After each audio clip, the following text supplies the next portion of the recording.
not have the right to own property.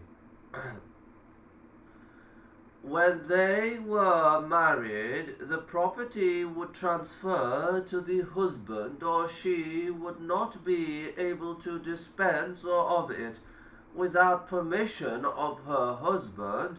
In Britain, perhaps the first Western country to give women some property rights, laws were passed in the year 1870, known as Married Woman Property Act. More than 1,000 years earlier, that right was clearly established in Islamic law. Even from a spiritual point of view, women were uplifted by Islam, because the Quran tells us that believing man and woman are rewarded by God equally for similar actions. For men and women who are devoted to God, believing man and woman, obedient man and woman, truthful man and woman, steadfast man and woman, humble man and woman, charitable man and woman, fasting man and woman, chaste man and woman who remember God often. God has prepared forgiveness and a rich reward. For the sake of comparison, at the time of the revelation of the Quran, the Church was still holding council meetings to debate whether or not women even have souls.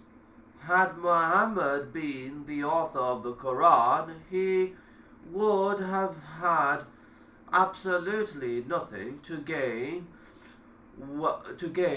by uplifting the status and rights of women in tribal Arabia.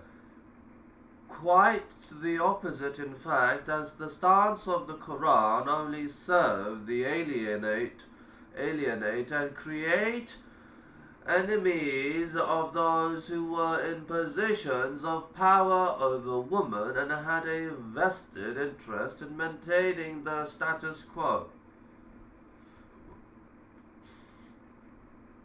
Rejection of the superstitions of the Arabs.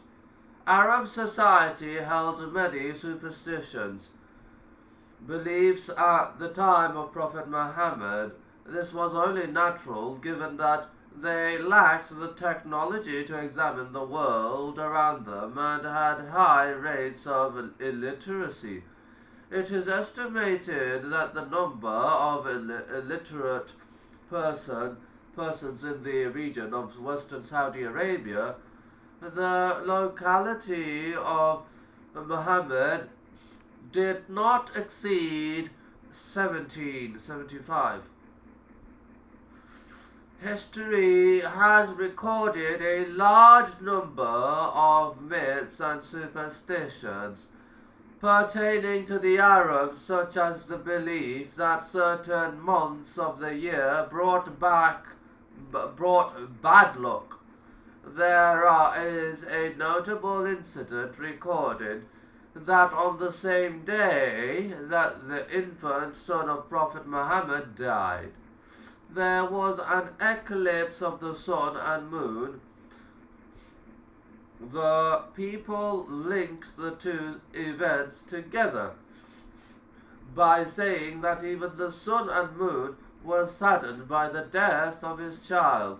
Prophet Muhammad personally denounced such beliefs, saying, "The sun and the moon do not eclipse because of the death or birth of someone."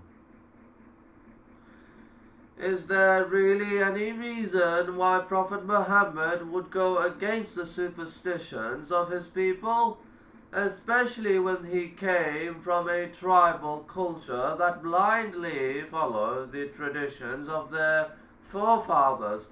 Had Muhammad been an impostor, then this would have been the perfect opportunity to take advantage of the ignorance of the people, but he didn't. Moreover, it was against this backdrop of superstition and myth that the Quran was revealed. The Quran also records some of the superstitions of the Arabs, such as their worship of the sun and the moon. The night, the day, the sun, the moon are only a few of his signs.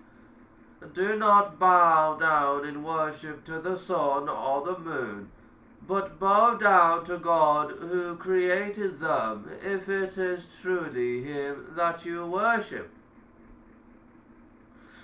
Not only does the Quran utterly reject such beliefs, but as we've seen in an earlier chapter, it also contains a deep insight into areas of science such as astronomy and embryology.